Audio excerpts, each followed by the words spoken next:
ابن عمر رضی اللہ تعالیٰ عنہ اور رسول اللہ صلی اللہ علیہ وسلم سے روایت فرماتے ہیں کہ آپ صلی اللہ علیہ وسلم نے ایک بار فرمایا، اے عورتوں کی جماعت، تم خاص طور پر صدقہ دیا کرو اور زیادہ استغفار کیا کرو، کیونکہ دوزخیوں میں زیادہ تعداد میں نے عورتوں کی دیکھی ہے۔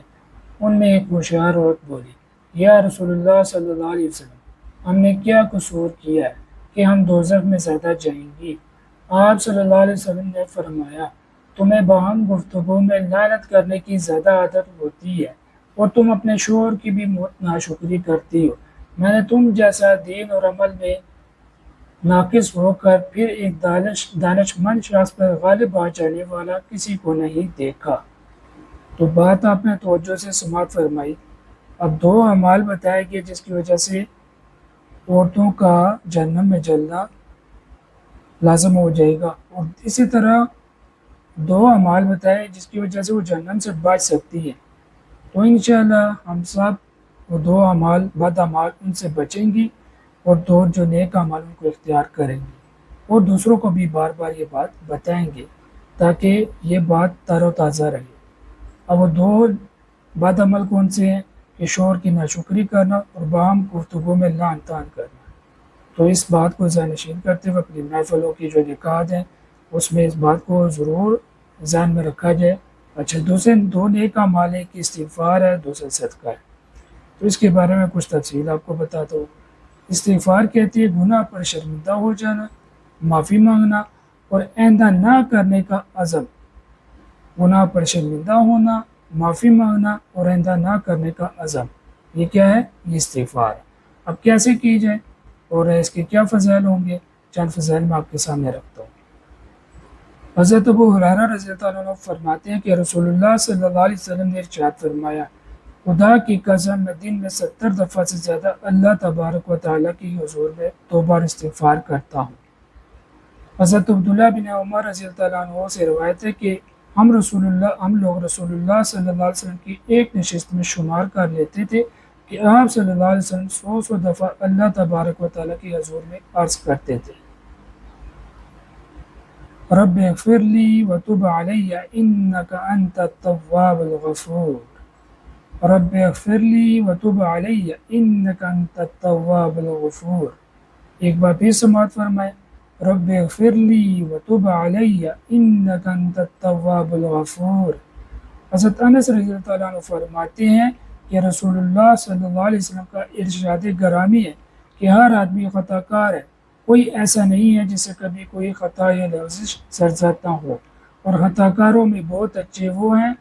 جو خطا اور خود قصور کے بعد مخلصانہ توبہ کرے اور اللہ تبارک و تعالیٰ کی طرف رجوع ہو جائیں۔ حضرت ابوبکر صدیق رضی اللہ تعالیٰ عنہ فرماتے ہیں کہ رسول اللہ صلی اللہ علیہ وسلم نے ارشاد فرمایا، جو بندہ گناہ کر کے استغفار کرے، یعنی سچے دل سے اللہ تبارک و تعالیٰ سے معافی مانگے، پھر وہ اگر دن میں 70 دفعہ بھی وہی گناہ کرے تو اللہ تبارک و تعالیٰ کے نزدیک وہ گناہ پر اصرار کرنے والوں میں نہیں ہے۔ حضرت زید رضی اللہ عنہ سے روایت ہے کہ رسول اللہ صلی اللہ علیہ وسلم نے ارشاد فرمایا کہ جس بندے نے ان الفاظ کے ساتھ اللہ تبارک و تعالیٰ کے حضور میں توبہ اور استغفار کیا تو وہ بندہ ضرور بخش دیا جائے گا، اگرچہ اس نے میدان جنگ سے بھاگنے کا گناہ کیا ہو۔ وہ یہ ہیں، استغفر اللہ الذی لا الہ الا هو الحی القیوم واتوب الیہ، استغفر اللہ الذی لا الہ الا هو الحی القیوم واتوب الیہ۔ آخری مرتبہ پھر سماعت فرمائے، استغفر اللہ الذی لا الہ الا هو الحی القیوم واتوب الیہ۔ اب جو شخص استغفار کو لازم پکڑے گا تو اللہ تبارک و تعالیٰ اس کے لیے تنگی اور مشکل سے نکلنے اور رہائی پانے کا راستہ بھی بنا دے گا، اور اس کی ہر فکر اور ہر پریشانی کو دور کر کے کشادگی اور اطمینان عطا فرما دے گا، اور اس کو ان طریقوں سے رزق دے گا جن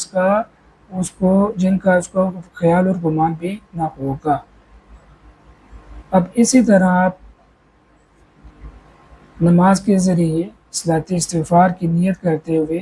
اللہ تعالیٰ سے معافی مانگ سکتے ہیں،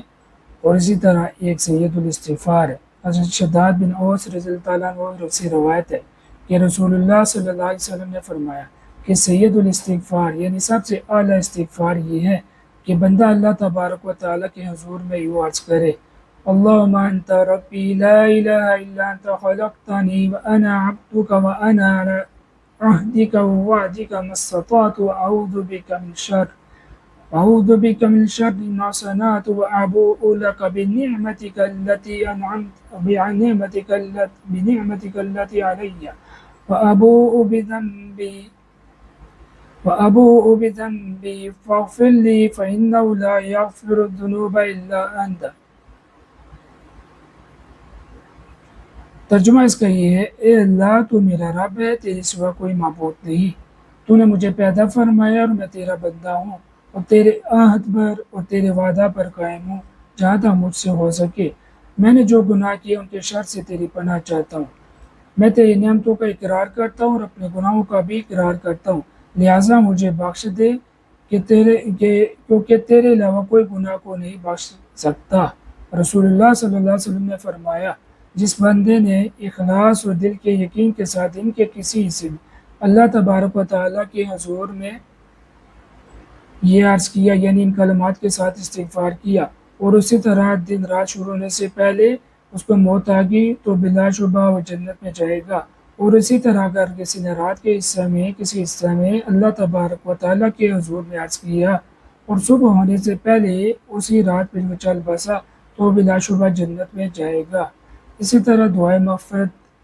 تمام مومنان مسلمات کے لیے بھی کی جا سکتی ہے۔ حضرت ابو درداء رضی اللہ عنہ سے روایت ہے کہ رسول اللہ صلی اللہ علیہ وسلم نے فرمایا، جو بندہ عام مومنات اور کے لیے روزانہ 25 یا 27 دفعہ اللہ تبارک و تعالیٰ سے معافی اور مغفرت کی دعا کرے گا تو اللہ تبارک و تعالیٰ کے مقبول بندوں میں سے ہو جائے گا، جن کی دعائیں قبول ہوتی ہیں اور جن کی برکت سے دنیا والوں کو رزق ملتا ہے۔ وہ دعا یہ ہے، اللہم اغفر للمؤمنین والمؤمنات والمسلمین والمسلمات الاحیاء منہم والاموات۔ دوبارہ سماعت فرمائیں، اللہم اغفر للمؤمنین والمؤمنات والمسلمین والمسلمات الاحیاء منہم والاموات۔ تیسری مرتبہ پھر سماعت فرمائیں، اللہم اغفر للمؤمنین والمؤمنات والمسلمین والمسلمات الاحیاء منہم والاموات۔ ترجمہ اس کا یہ ہے، اے اللہ تمام مؤمنین اور مؤمنات اور تمام مسلمین اور مسلمات کی بخشش فرما، جو ان میں سے زندہ ہوں ان کی بھی اور جو ان میں سے وفات پا گئے ہوں ان کی بھی۔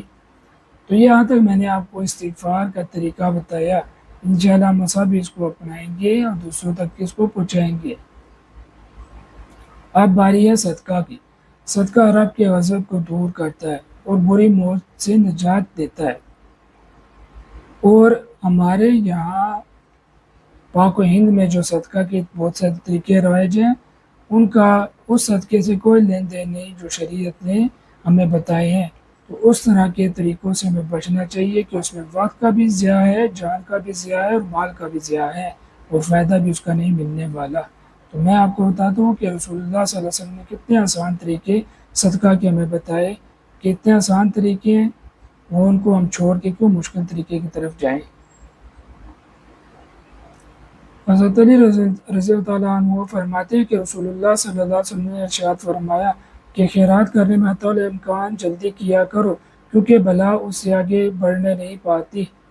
حضرت ابو ہریرہ رضی اللہ تعالیٰ عنہ سے روایت ہے کہ رسول اللہ صلی اللہ علیہ وسلم نے فرمایا کہ صدقہ سے مال میں کمی نہیں آتی بلکہ اضافہ ہوتا ہے، اور قصور معاف کر دینے سے آدمی نیچا نہیں ہوتا بلکہ اللہ تبارک و تعالیٰ اس کو سربلند کر دیتا ہے اور اس کی عزت میں اضافہ ہو جاتا ہے۔ اور جو بندہ اللہ تبارک و تعالیٰ کے لیے فروتنی اور خاکساری کا رویہ اختیار کرے گا، اللہ تبارک و تعالیٰ اس کو رفعت و بالاتری بخشے گا۔